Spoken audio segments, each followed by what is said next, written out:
This was quite unexpected, but it's no surprise to any of you watching this video that Hollywood is currently in a pretty dire state. That film is Godzilla Minus One, a movie that outshines Hollywood in every conceivable way, from the story quality, characters, and themes to Godzilla himself and the modest budget that manages to surpass the $200+ million Hollywood blockbusters. This film is genuinely embarrassing for Hollywood, and it's generating a lot of buzz. It has completely overshadowed the latest Hollywood blockbusters in terms of quality, and it's surprising that it comes from a foreign Japanese film that's doing exactly what Hollywood aims to do, but better at every turn. I believe this film could be the wake-up call Hollywood desperately needs because fans and critics are united in praising it as one of the best, if not the best, films of the year. Naturally, this has led many to question how Japan managed to create such a remarkable film on a budget of only $15 million while maintaining the scope and awe factor of a $250 million Hollywood blockbuster. So today, let's dive deep into Godzilla Minus One and explore why it completely outclasses modern Hollywood. Let's discuss Godzilla Minus One. Godzilla movies have been a fixture in Western culture since Roland Emmerich's 1998 Godzilla. We've seen a range of Godzilla films, each with varying levels of quality.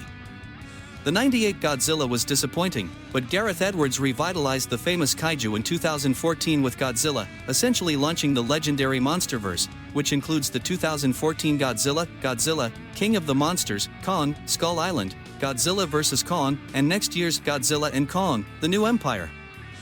I know, it's quite a lineup. These films are the epitome of junk food cinema. They're enjoyable in the moment, but you know they're not good for you.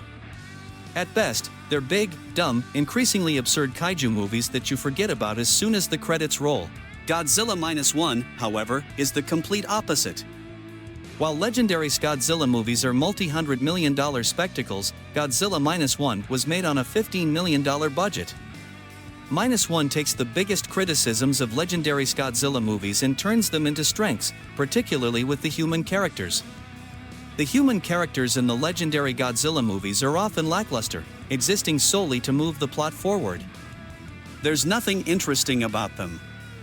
I will give some credit to 2014's Godzilla for attempting to develop the human characters, but the rest are terrible, and you spend a frustrating amount of time with them, which makes many of these films drag. Godzilla Minus One spends even more time with its human characters than any other Godzilla film I've seen, and I loved every second of it. I didn't expect to watch a Godzilla movie and care more about the human characters than Godzilla himself. I'll explain why in part 2 of this video, where we'll delve deeper into the film itself. But the way Godzilla is used in Minus One is just perfect. They don't overuse him, and if Jaws taught us anything, it's that the big monster doesn't need to be on screen the whole time to be effective. In fact, it's often the opposite. 2014's Godzilla used Godzilla sparingly and effectively, because they at least tried to make the human characters interesting. Recent Godzilla films, however, have abandoned this approach, relying on Godzilla's presence due to a lack of compelling human characters. Minus One makes Godzilla's appearances count, using him to full effect. The reason Minus One succeeds without becoming boring is that the human characters are the strongest part of the film, something Hollywood's versions could never achieve. One of the most frustrating aspects of legendary Godzilla movies is that they often turn Godzilla into an anti-hero, a necessary evil to combat greater threats. From a human perspective, Godzilla is a menace, but he's our menace. Minus One abandons this anti-hero narrative entirely, returning Godzilla to his roots as a pure force of evil. Godzilla was originally created as a symbol of the devastation wrought on Japan at the end of World War II. Over the years, he's been depicted in many ways, but fundamentally, Godzilla represents a force of nature, an embodiment of destruction. Hollywood has strayed from this concept, transforming him into an anti-hero, and likely a full hero in future films. Hollywood aims to turn the Godzilla universe into something akin to the MCU. Is it entertaining? Perhaps. But considering the character's origins, it's definitely misguided. Compare any scene from Godzilla Minus One to the shots in the new Godzilla and Kong trailer, and the issue becomes clear. One looks like a superhero movie with a giant lizard, the other is something far more profound. It's a perfect example of Hollywood's current state. Blockbusters today lack substance, focusing on interconnected universes, poor writing, and bland, uninteresting characters. The portrayal of Godzilla alone, when comparing Hollywood's version to Japan's, highlights how superficial Hollywood blockbusters have become. And Minus One brilliantly emphasizes this. But let's get into the specifics of Minus One and why it might just be the best film of the year. I know that sounds like a bold claim, but this film is genuinely that impressive. It also showcases why it completely overshadows Hollywood blockbusters. This movie delivers exactly what you want from a Godzilla film: massive kaiju destroying cities, atomic breath, and a great score. But it also weaves complex themes throughout the story while delivering the spectacle you expect. It's not just a great Godzilla film, it's a great film, period. Minus One isn't primarily a Godzilla movie. It's a film about guilt, PTSD, and the horrors of war, with Godzilla serving as a backdrop. Set at the end of and in the years following World War II, it provides a unique perspective on post-war Japan, a nation in ruins, with its people having lost faith in their government. The film explores this through the eyes of Shikishima, our protagonist, a kamikaze pilot who survived the war. His survival brings immense guilt and shame, as he failed to complete his mission. Godzilla symbolizes his guilt, representing a battle that continues within him even after the war has ended. The film smartly sets up a rivalry between the human character and Godzilla, making the monster an allegory for the protagonist's unresolved trauma. Using Godzilla as an allegory isn't new, he's been a symbol of post-war atomic fear for 70 years, but Minus One ties this into our main character in a fresh and effective way. We spend the majority of the movie with Shikishima, and the depth of his character makes every moment engaging. This level of character development is something you rarely see in Hollywood blockbusters, and certainly not in Hollywood's Godzilla films. This version of Godzilla is an unstoppable force, a pure evil that must be defeated. Setting the film in post-war Japan, a country struggling to rebuild, was a brilliant decision. We spend considerable time with the human characters as they attempt to rebuild their lives, only to have Godzilla disrupt their progress. The human characters must face a new war, this time without any external help. This is the only Godzilla film where I genuinely wanted the humans to triumph over Godzilla. When I realized this, I knew the film was something special. Godzilla's screen time is used very effectively. He appears only a few times, but each appearance is impactful and terrifying. The film alternates between intense action sequences with Godzilla and deep, character-driven moments, driving the human characters further into despair. One of the most powerful scenes doesn't even feature Godzilla. It's when Shikishima has a mental breakdown, convinced he died in the war and that everything happening now is just a nightmare. It's an incredibly moving scene that will affect any viewer deeply. The more I reflect on Godzilla Minus One, the more I appreciate it. It's a film that lingers in your mind long after the credits roll.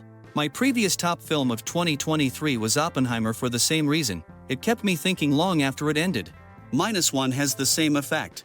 I haven't wanted to rewatch a movie as much as I do with Godzilla Minus One in a long time. I've deliberately left out certain plot details and character outcomes because you need to experience this film yourself. Minus One is a huge wake-up call to Hollywood. If you're unhappy with how Hollywood is handling blockbusters today, you need to see this film. Minus One is smart, heavy, intelligent, thought-provoking, and entertaining. It's one of the best films of the year, and possibly a perfect film. One of the most remarkable aspects of Godzilla Minus One is its budget, or lack thereof. This film was made for $15 million, which is astonishing. I had to double-check the budget after watching the movie because it never felt like it was cutting corners. There was no CGI that looked cheap or rushed, unlike many recent Hollywood blockbusters. Naturally, people are questioning how Minus One achieves such visual and narrative excellence on a $15 million budget, maintaining the scale and scope of a $200 million blockbuster. Take Indiana Jones 5, which had a budget of around $295 million, and yet it felt smaller in scope, with poor visuals that resembled a low-quality video game. Similarly, The Marvels, with a $274 million budget, was heavily criticized for its subpar visuals. How does Minus One manage this on a fraction of their budgets? Some argue that budget doesn't determine a film's quality, citing low-budget horror movies that have become classics.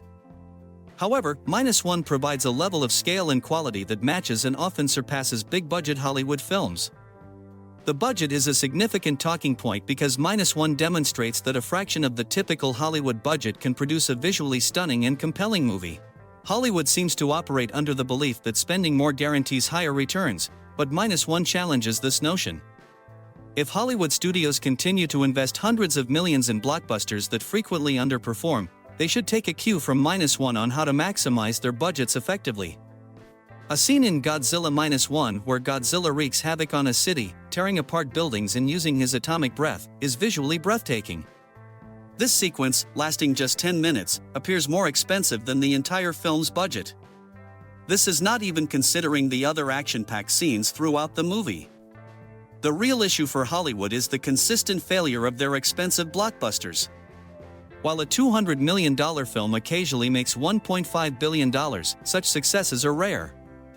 Most blockbusters struggle to recoup their inflated budgets plus marketing costs.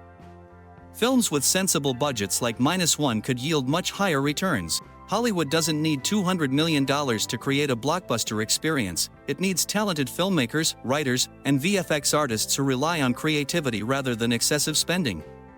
The over-reliance on CGI in Hollywood has led to unnecessary, mediocre visual effects. Imagine the MCU attempting a $15 million film. They would have to focus on story and characters, which have been neglected in favor of CGI spectacle. Many viewers are tired of the bloated, CGI-laden films that dominate Hollywood. Godzilla Minus One is creating waves, and its success could inspire a much-needed shift in Hollywood. If there's one takeaway from this discussion, it's to see Godzilla Minus One if you haven't already. It's a smart, intricate, and well-written film with engaging characters, providing a compelling glimpse into post-war Japan. It also delivers the Godzilla action fans expect. This film is right up there with Oppenheimer as my top pick of 2023. If you can, go see it. The more successful this film becomes, the more likely Hollywood will take notice and make necessary changes.